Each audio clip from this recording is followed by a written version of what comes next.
That's my least favorite thing about eating corn. The next morning, you're like, oh, reminder. Oh. It's like a hangover, but with corn. It reminds you.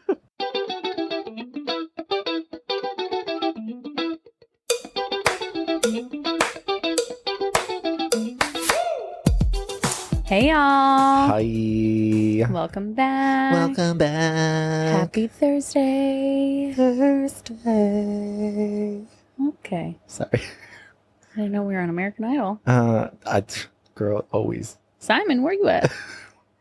Simon. Well, Matt, the whole purpose of this podcast is for Matt to get discovered to be a singer. That's not true. Although I've asked this question to many people, like, what would you do if you had the skills to be anything? And mine was A singer? I'd be a singer. Mm. I know my concerts would be My skill would so be good. to be a billionaire.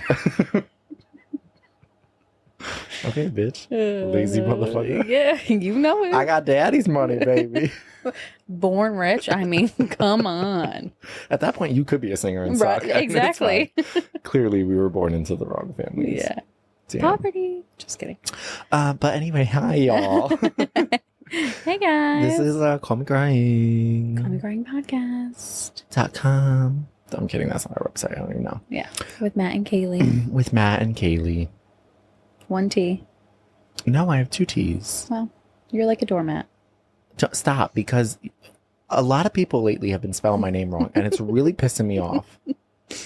I'm starting a trend. No, don't start a trend. Okay. I don't like the trend. All right. I will start spelling your name wrong. You probably do already. No, I don't. You never call me by my name. What do I call you? Bitch. I mean, pronouns, whatever. Everyone's calling me bitch now. Oh, maybe that's a... Call my mom. She's like, what do you want, you fucking bitch? Maybe it's self-reflect, baby. Yeah. Well. Figure it out. God. So how's your week? My week was... Let me guess. Busy? No, honestly, it wasn't all that busy. That's good. I wasn't like directly involved with a lot this week, but it was a big recovery week for me because of the previous week was very, very busy. So I took a lot of time to recover. I felt like I was in the Twilight Zone for the entire week. I hate that feeling. Yeah, it's like this, it's not like homesick, but that's what I relate it to. I understand when you're that. feeling like uncomfortable within your own skin. Yeah. You know what I mean? It doesn't feel real. Yeah. It's almost like, it's like what's happening right now. So that was, recovery. How was your week? Week was all right. I'm in a funk for sure. Okay. I don't know if it's PMS or Life. Or life's good though. It's not like life is great. It's just my mood. Okay. Still unmedicated because that shit's backordered. I know. There's a lot of medication. My anti-anxiety meds haven't been coming in. So anxiety level 10, self-happiness level 2. So I shouldn't curse you out when you piss me off because it's not your Bitch. fault. No. I'll be crying in the corner. I mean, that's just a Thursday anyway. But Yeah. All right. This explains Sunday night when Phase 10 was happening. Oh. Well, that happens anyway. Yeah, Kaylee in all games, if she doesn't like have a good start, I'm not done. I'm playing. None of that made sense. I'm all done. I'm not playing anymore. I'm going to bed. That's a Vernie trait, though. That's a full-on Vernie trait. Well, listen, we you are sore Vernies- fucking losers. Vernies, get your shit together. It's annoying. I was pissed. She's always pissed because she couldn't get past Phase 1. And then I did, and then I was actually in the lead, and then Josh got in the lead, and then we had to watch Dragons, and then Kaylee, old, so we had to go to bed. Kaylee convinced Josh to watch Dragons. Yeah, because it was getting late. I was And exhausted. then we finished Dragons, and Josh started like getting his work bag ready. Yeah. And Matt was like, I'm out. well, I was like, we have to play, and Kaylee was like, I'm not playing, and I was like, all right, then I'm gonna leave right now while he's not in the room. I didn't say I'm not playing. Girl, don't act like that. You were like, I did that shit on purpose. I would say, Josh, if you're listening, but he doesn't listen. Yeah, he don't listen. We have to make him listen. He's like, today he was like, have you guys talked about X, Y, Z? I'm like, yeah. Yeah, why This don't was you episode listen? 4. This is episode 6. He's like, oh. Well, that's like the time I And had to then- force him to watch the video. Remember we went Right. to the farm stand? And I Right. was like, watch the video. And then what did he say? He's like, well, I live this 24/7, so I don't have to watch it. Oh, shut up, Josh. But then he was going on about viewers, what we talked about last episode with the storm and the video we took of him. Uh-huh. He's like, you guys should make that into like a really good video, insert it into the podcast, add sound over it. I'm like, you are so full of yourself. He's like, I could be TikTok famous. This is the same guy who, when we had issues at the concert, he was like, you guys have a platform. Josh, we'll have a platform when you start listening. Right? Bro. God. Jeez. Get your shit together, Josh. You ain't even listening. I know. If you know Josh and you're listening, text him to get his shit together. Please. And to fold the fucking laundry. Not laundry. Every time I'm at your house, it's always something with the laundry. Did you put the laundry in the dryer? We have a lot of laundry. Josh wears 4 outfits a day. Well, he does. What happened to him just wearing bathing suits because it was summer? Wasn't that a thing? Well, yesterday he got home after work. He put on his bathing suit. You think that motherfucker stepped into the pool? Listen, it's a good outfit choice for the summer, though. It is. Growing up, my best friend's dad, every single day in a bathing suit. That was all he wore all day. Remember that photo I sent to you? We can cut this part, but of him and And the neighbor, Yeah. both shirtless. just some shorts. Shirtless Sunday on Hill Street. It was damn titties McGee over there. There was titties everywhere. They were so close, they were almost touching. Yeah, there was a lot of milk that could have happened. Oh, God. Oy vey. What else is going on? So, well, sort of on today's topic. I mean, it is today's topic. So let's just dive into it. What I've noticed recently, and I've noticed this before, but it's happening to me again. When I get super busy, I start to feel, and I'm sure everyone feels this way. When I get super busy with life and with work and all that stuff, I start to feel lost. Mm-hmm. Like I just don't know anything anymore. And that's when I start to make dumb decisions about life. That's what happens every time I redo something in my house. It's like, I don't really know what's going on. So let me ground myself Project by this somewhere else. pushing a wall or knocking a wall down and, Right. and putting it back up. So yeah, that's been me recently with Mm-hmm. just life and everything being busy. And I'm sort of I guess the first part of that stage is when I retreat and I do a lot of bed rotting, like we talked about previously. Yep. But now I'm into that phase of knowing that that's happening. And so I have to like go back into all the work that I had previously done over like knowing yourself and knowing these things. And like, so now I'm relying heavily on my two goddesses, Brene Brown and Glennon Doyle. Those like I've always loved them. More Brene Brown before Glennon Doyle, just because Glennon Doyle kind of has come out physically, or literally, and also just like bloomed for me. Yeah. So I have to go back to the things with Brene Brown and Glennon Doyle of getting to know myself again. And so the book that I tried to make you read, Untamed by Glennon Doyle, if you haven't read it, it's not really made for people like me. It's made for women, but there is a lot of... I can agree to disagree. Yeah. But I think predominantly when writing the book, it was made for women. But there is a lot of knowledge in that book. So one big thing that Glennon Doyle talks about is your knowing. Mm-hmm. And you never read this book, right? I gave it to you like a year and a half ago and you never read it, right? No, I'm still learning how to read. No, I haven't read it yet. Yeah, haven't read it. Yeah, you spark noted it. Spark note? Way to throw noted me it? out. We literally started the podcast with me saying, I'm going to lie and say I read the book. God damn. Well, You're no. just throwing me under the bus. I guess we got to stay true to ourselves like Matt's saying. Yeah. So Glennon Kaylee's Doyle... a liar. It is not her truest life, baby. So Glennon Doyle has this idea, and it's probably not hers, but this idea of knowing, which is like deep down inside of you, knowing who you are, what you stand for. So it's a lot of returning to that. Sort of a side note to this, I'm also trying to date again.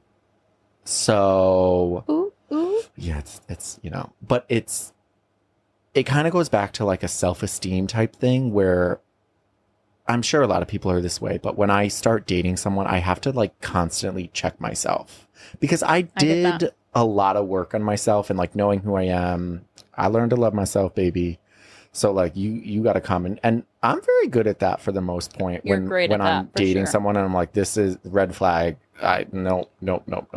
Knowing your self-worth. Yeah. Self-worth. Sorry.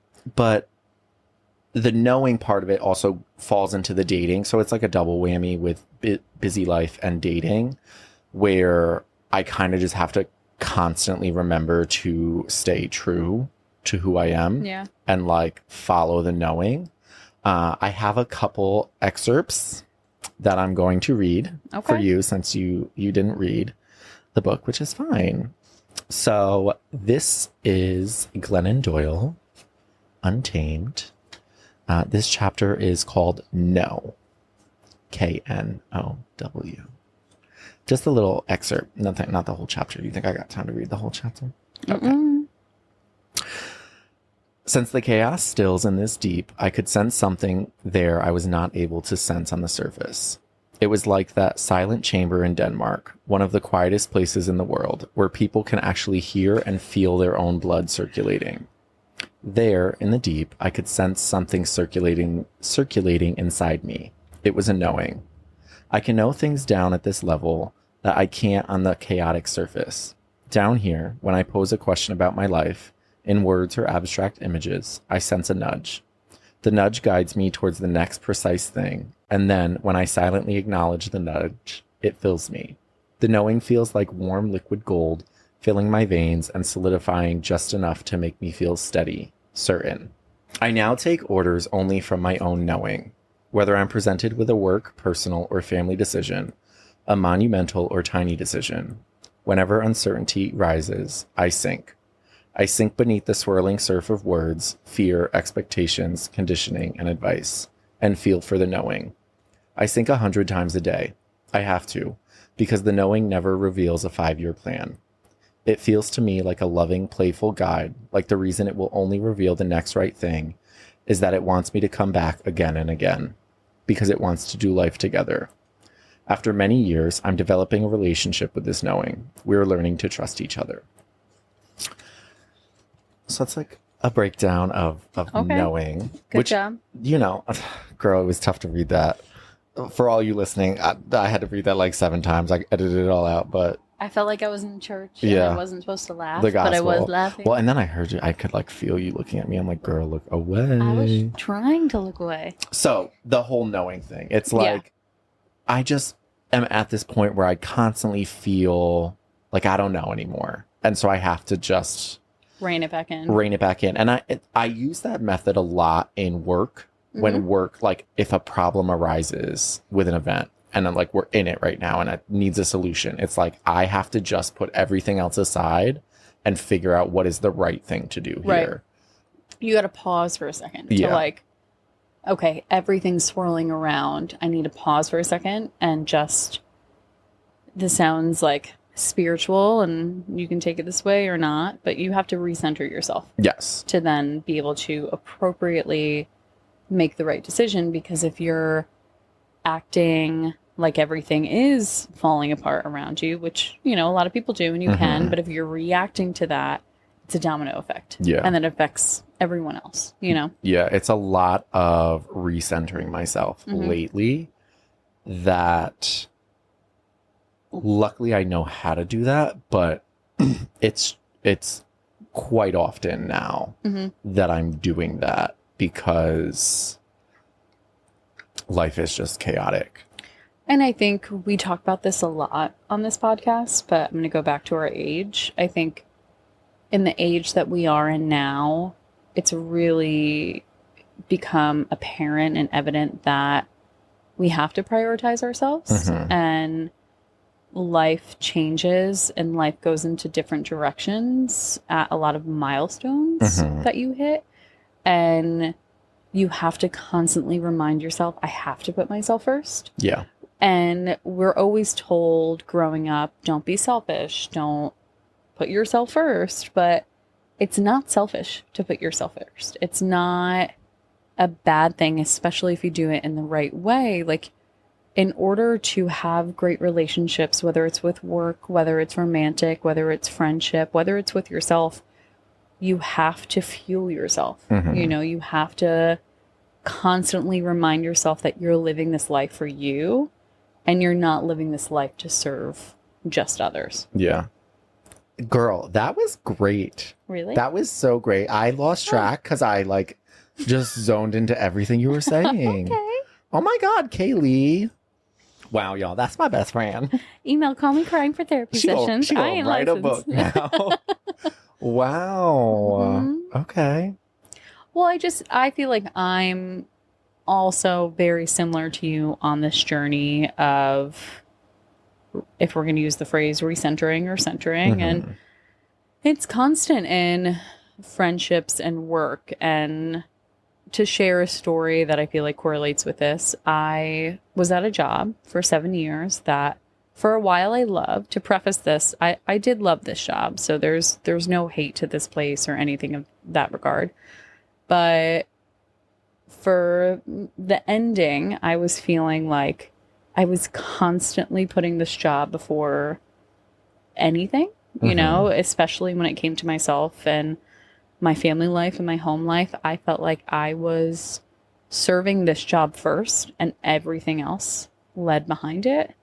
And I was losing myself. I was unhappy. I will say I was even borderline miserable, where I woke up and worked, and this second before I closed my eyes, I was working, and I dedicated every ounce of me into it. So then after work, I was a shell of myself, and I was not putting myself forward. And don't get me wrong, this was a quote unquote cushy job. You know, I was financially benefited. It wasn't like a ton of money, but I was very comfortable in the money that I was making. It was a great hourly, like the schedule worked well. Like on the outside, it seemed like it was almost perfect, but it was so demanding of myself that I was losing myself completely, that all I thought about, it seemed like, was work. And it really drained me, and it was burnout times 10,000, where I was just a shell of a human, I felt like, outside of it. And I had to let that go. And there was sacrifices that came with that. But at the end of the day, I needed to put myself forward, or myself first. Yeah. And I had to learn how to grow without this identity of, my name's Kaylee and I'm the GM of X. You know, that was my identity for so long. Yeah. And now, and don't get me wrong, it's hard not having, I'm so used to having an identity that's associated with work. And yes, I work now, but it's in a different capacity because now I'm new to the new work that I'm doing. Whereas I have this 7-year badge on my chest of, I'm the GM of this place. Like, this is what I do. And yeah, it's just learning how to alter that. And I'm so happy doing that, because now I'm really understanding who is Kaylee in her early 30s. Like, who am I? Not who am I at work, not who am I in a relationship. Who am I and what do I want to be? Yeah. You know, it's so funny. So I was a witness to all of this, and I like the way Kaylee describes it is not, I don't even think it does it justice on like how much work had overtaken your life. And like, she wasn't exaggerating. Like, she was working all the time. Like, I would constantly yell at you. I mean, you had to get off your phone, because you would always be checking your work emails. You had to run and get my computer the day of my wedding so I could run payroll on my wedding day in my hair and makeup chair. Yeah. But you want to know what's funny? The reason, this is so funny that we're talking about this. The reason I originally gave you this book was so that you would recognize that. Because I've made multiple people read this book in completely different areas of their life. And like, there were people who made some very big life altering decisions with this. And so I wasn't like, oh, quit your job. But it was like, I want you to read this book because I want you to like start to think about this understanding. So then when you came to the point that you decided you were going to leave your job, like, it's a big risk and I was 100% for it, but it wasn't in the sense of like, yeah, just quit your job. It sucks. Just quit your job. It was like, you're set up. You're going to be okay. I know that you're smart and you're going to do these things, but like, quite honestly, this is probably the best decision that you could make to honor yourself and like move forward and become who you want to be or meant to be or whatever. Because yeah, that job was very taxing on you. And it was like, I mean, we'd sit down for dinner and you'd get a work call and be gone for 45 minutes, come back and your dinner is cold. Yeah. And like, and that was like not a daily, but an every other day. It was thing. Yeah, and often, because back then also I was at your house every day. So yeah, but it definitely was and I think about it a lot, and I think about our generation and how we were really set up, and I think the generations above us too were set up this way, is like, you have to work your ass off until you retire. Yeah. Like, you just work. You just make your money and you work. And don't get me wrong, I'm not saying working your ass off is bad in any way, shape, or form. But to just do it without having the continued passion behind it and without nourishing yourself outside of it. And I strongly believe in a personal life outside of work. Yeah. I think you have to have that work-home balance in order for you to be successful 360 degrees. Yeah. Because you could be successful in your work, but that doesn't mean you're successful in your life. Yeah. Because, or vice versa, you know, you could be successful in your personal life, but not successful in your work life. And, and you want to have that balance. And I didn't have that balance. It was skewed. And I'm on my journey of discovering that balance right now. And I'm happier than I've been in an incredibly long time. And I think it took me a while to leave my job and change this, because I had to, I think back and I knew for a while I needed to leave, but I needed to be ready. Yeah. Because if I did it premature, I think I would second guess myself. I think I would question myself. I think I would have these intrusive thoughts that didn't belong there. But because I took the time, I was fully ready and prepared and ready for the next journey of like really being the person that I want to be and I deserve to be, and everyone around me deserves to encounter. I don't want to be a distracted human. You know, that's not fun. Well, and this sort of, it's so like, because I've read this book multiple times, I have more to read to you, which I'm not going to read right yet. But like, it's so funny because I feel like I have gone through this part, continue to go through this phase that you're in. It's like an ever changing or whatever. It's like a river. It's constantly flowing. But when I first met you, I was in a job that I was miserable in. And it was like, well, it is what it is. And then it got to a point, which luckily with your help, because you did send me the place that I work at now. But it was this thing where it was like, well, what do I do? Do I just up and quit and pick something? Like, what is it?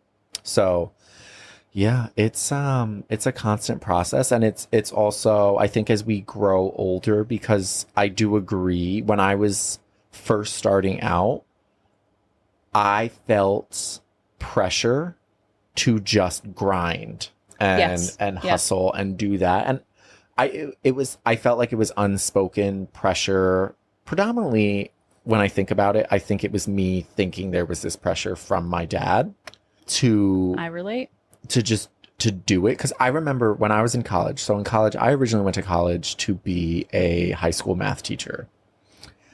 That ended very quickly because I was like miserable. And I went back to what did I know? And I knew theater. And so I changed majors. And I remember when I told my dad, his biggest concern was stability and like doing that. Now, granted, years later, I'm not doing that. I'm doing what I do now, and I love what I do.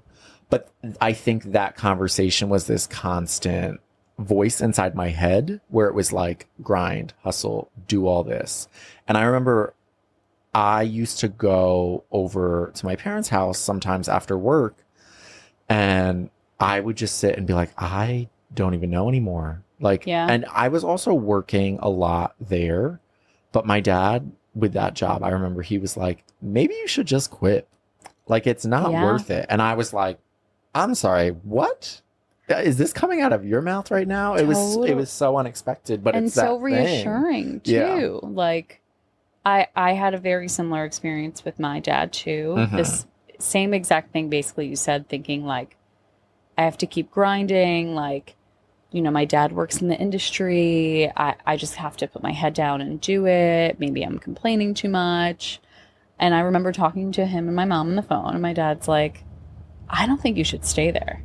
Like, this sounds awful. Mm-hmm. And I was like, oh, what? And I remember thinking back to when I was younger, in my early mid-20s, like, I would grind as well, working at a restaurant. I was working at a restaurant, I was a babysitter, and I was also working at a retail store, all in New Paltz. And I was pulling double shifts, like also going to college at the same time. But it was a different type of grinding. It was a lot of like physical work, mm-hmm. but it wasn't mentally taking me away so much. Whereas like I could still have my personal life where, you know, a year ago plus, I remember coming home from work and it would be so hard for me to answer text messages, mm-hmm. to be on the phone, to just like communicate with people because I was so drained from putting on a hospitality face for so long. I remember it was tough for me. Like it caused friendship issues because I was a bad texter, and it wasn't because I didn't want to talk to my friends. It was because I felt like a shell of a fucking human when I would come home. I had that same thing like 2 years ago where I worked and I was functioning and normal at work. Mm-hmm. But as soon as I got out of work, I was a zombie. Yep. I would come home and sit for an hour in silence. Yep. Zombie. Same thing. And I remember the texting. It was like you and I at that point only communicated with TikToks. Yeah. Because it was like, we can't, like, we or still hung out. Or you would come to my house and we would just be like shells of the on the corner of the couches that we are right now. And we would just like, shell. Yeah. It's a really hard thing. And luckily, we're out of it. Yeah, we're out of it. Or at least we have the tools now to agree. Yeah. We're still on the healing journey. Yeah. You know? Well, because the big thing with me is I try to focus on my integrity. Right. And try not to be what other people want me to be anymore. Mm-hmm. Whether it's work, whether it's personal relationships, whatever. I try to make sure that I am just me. And I don't really care who you are.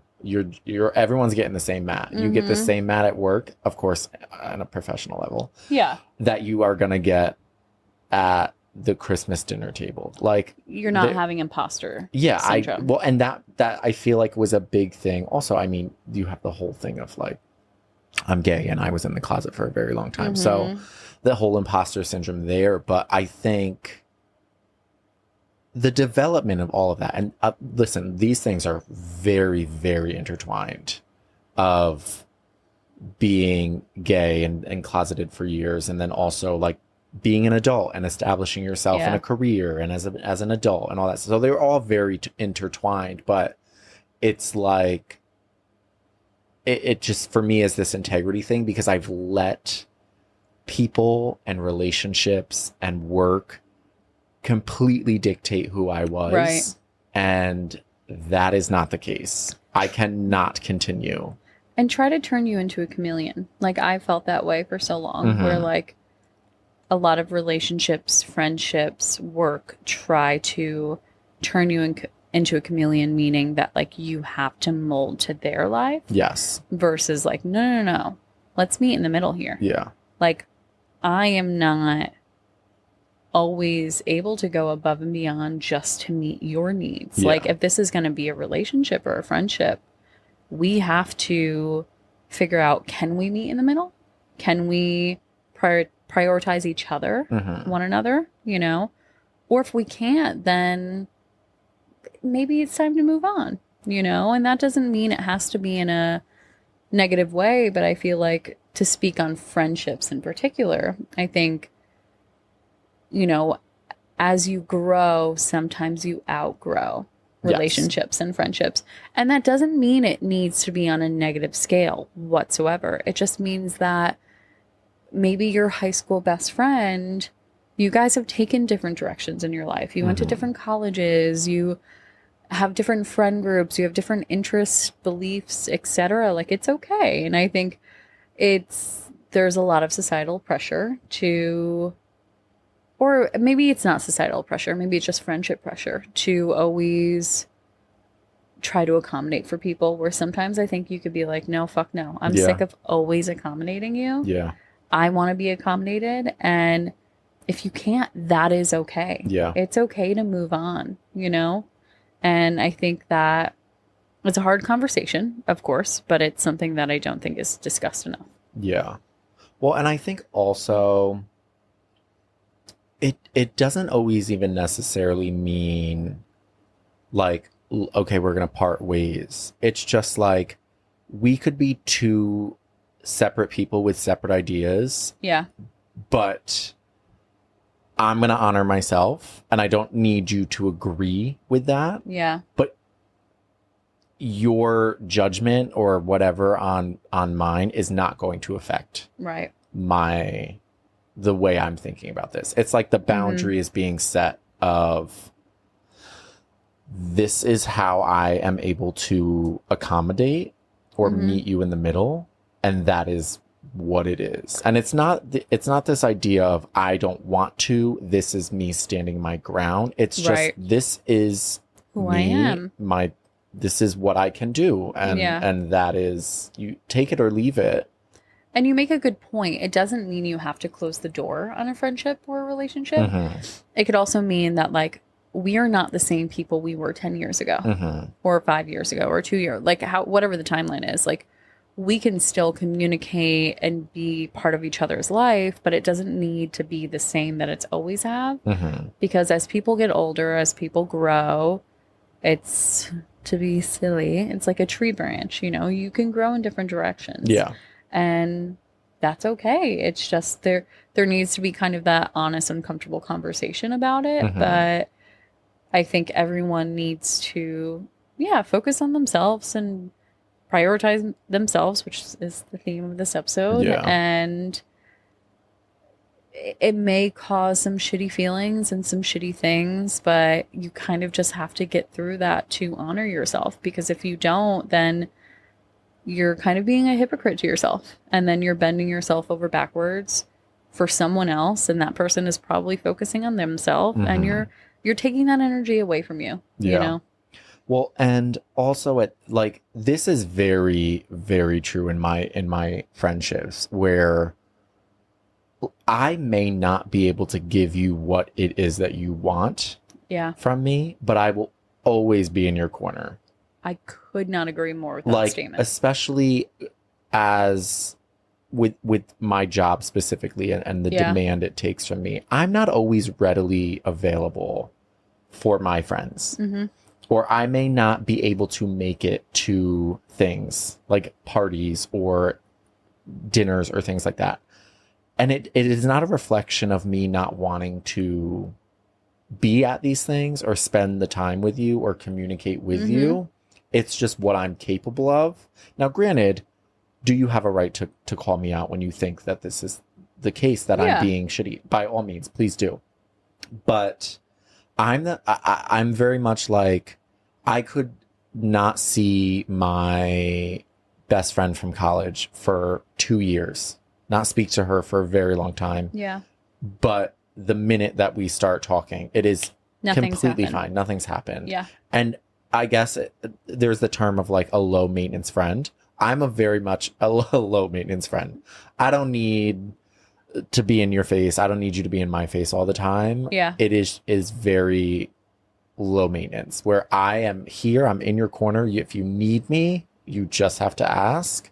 I feel so similar to that, and I think I'm the same way. And I wonder if it has to do with us as adults still working in the hospitality industry, meaning that we're not a 9 to 5 Monday through Friday. Yeah. Where a lot of our friends, even if, like, I met a lot of my friends in the hospitality industry outside of high school and college. I met a lot of them while working at a restaurant, but a lot of them after the restaurant moved on to careers that are more office based or more Monday through Friday schedule, where I've missed a ton of events. And this isn't just speaking with friends, it's speaking with family as well. Yeah. Like, I have never had off on Saturdays. So anytime you have a party on a Saturday, count me out, you know?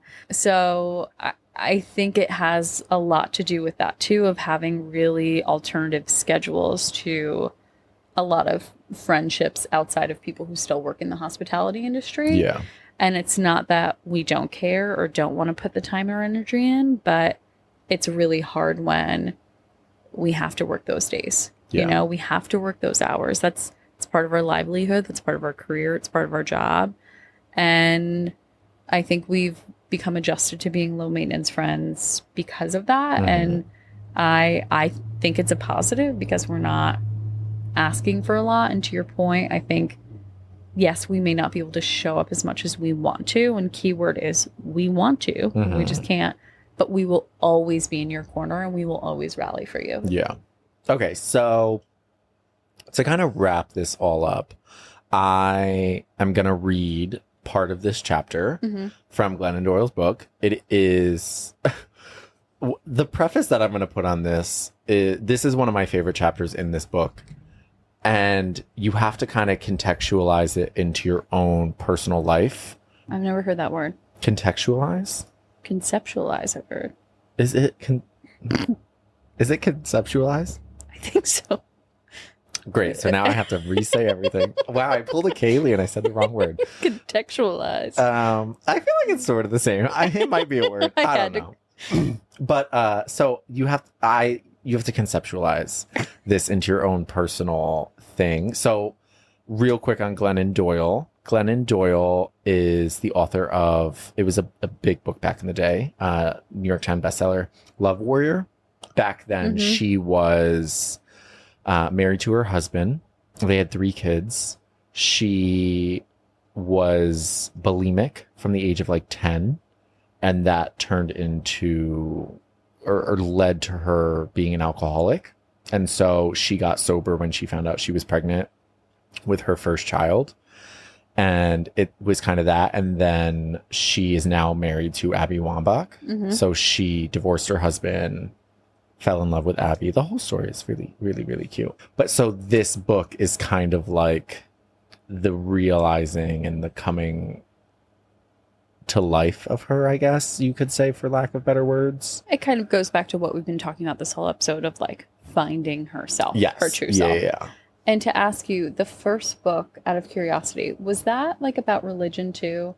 So did I hear like Glennon Doyle was very big with Christians. This book or the first one? The first one. That's what I thought. She did like book tours, very like, she comes from a religious background, which the book kind of covers in some sense. Okay. Where she had to make this decision of, do I honor myself or do I tell all these people? Because Love Warrior, I may have read it like way back in the day, but it basically, her husband was not faithful to her. Okay. And that was about like recommitting to her husband, that book. Oh, okay. So it was very much like at the time when she was on the tour for this was when she was like falling in love with Abby. Oh. So it's this whole thing. We'll dive more into it outside of this. Sorry. You want to know more though, Glennon Doyle, she's amazing. She has a podcast. I'm not going to plug it because is that like copyright? I don't know. It's called We Can Do Hard Things. So for me, my Tuesdays, Wednesdays, and Thursdays are very much Glennon Doyle and Brene Brown. I listen to those podcasts on my way to work rather than listening to music because I feel like it puts me in a different mindset. Okay. So Tuesdays and Thursdays, Glennon Doyle's podcast comes out. Wednesday, Brene Brown, which thank God that podcast is back because it was gone for a while. And I was like, oh, I need me some Brene Brown. But yes, definitely recommend those two. But I'm going to read the chapter Bloodbaths. Not the whole thing, but it is a bit lengthy, but I encourage you all to stay listening. Okay, Bloodbaths. During my Love Warrior book tour, thousands of readers showed up across the country, expecting me to do what I always did, tell the truth about my life. But for the first time in a decade, they didn't yet know the truth of my life.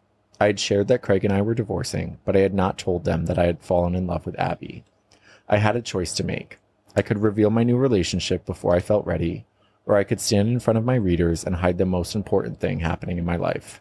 The first option felt terrifying and also the clear way, because of my one thing. My one thing is my sobriety. For me, sobriety is not just about stopping something. It's about beginning a particular way of life. This way of life requires living in integrity, ensuring that my inner self and outer self are integrated. Integrity means having only one self. Dividing into two selves, the shown self and the hidden self, that is brokenness. So I do whatever it takes to stay whole. I do not adjust myself to please the world. I am myself wherever I am, and I let the world adjust. I will never promise to be this way or that. I will only promise to show up as I am, wherever I am. That's it, and that's all. People will like me or not, but being liked is not my one thing. Integrity is. So I must live and tell my truth. Folks will come around or quit coming around. Either way, lovely. Anything or anyone I could lose by telling the truth was never mine anyway. I'm willing to lose anything that requires me to hide any part of myself. So I decided to tell the world that I was in love with Abby. The night before I made my announcement, one of my teammates said, "Here we go. Tomorrow is the bloodbath." I understood the trepidation. I knew that folks would be surprised and that they'd have a whole lot of questions and feelings. Some would say with admiration, "I respect the hell out of you. What gave you the guts to do that?" Others would say with disdain, "I respected the hell out of you. What gave you the right to do that?" I knew my answer would be the same either way. I left my husband to build a life with Abby for the same reason I left booze to become a mother 18 years ago. Because suddenly I was able to imagine a truer, more beautiful existence for myself than the one I was living. And my way of life is to dare to imagine the truest, most beautiful life, family, and world, and then to conjure up the courage to make real what I have imagined. In my 30s, I learned that there is a type of pain in life that I want to feel. It's the inevitable, excruciating, necessary pain of losing beautiful things. Trust, dreams, health, animals, relationship, people. The kind of pain is the price of love. The cost of living a brave, open-hearted life, and I'll pay that. There is another kind of pain that comes from not losing beautiful things, but never even trying for them. I felt that kind of pain in my life. It's the pain of a woman who has slowly abandoned herself. I'm 44 years old now, and I'll be damned if I choose that kind of pain ever again. I left my husband, and I'm building a life with Abby because I'm a grown-ass woman now, and I do what the fuck I want. I mean this with deep respect and love, and with the desire that you, too, will do what the fuck you want with your own singular, precious life. The truth is that it matters not at all what you think of my life, but it matters supremely what you think of your own. Judgment is just another cage we live in, so we don't have to feel, know, and imagine. Judgment is self-abandonment. You are not here to waste your time deciding whether my life is true and beautiful enough for you. You are here to decide if your life, relationships, and world are true and beautiful enough for you.